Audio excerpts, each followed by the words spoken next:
তো হ্যালো বন্ধুরা, আজকে তোমাদেরকে দেখাবো কিভাবে বিকাশ থেকে 100% ডিপিএস খোলা যায়।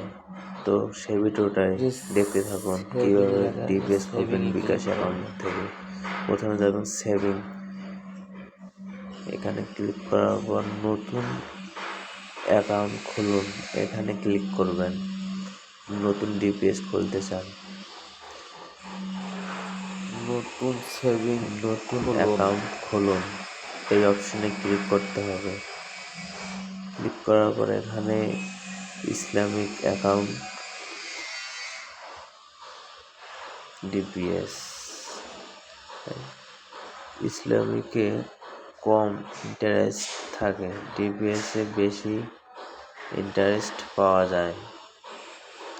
তো আপনারা প্রথমটাই খুলবেন, আমি যেটা মনে করি।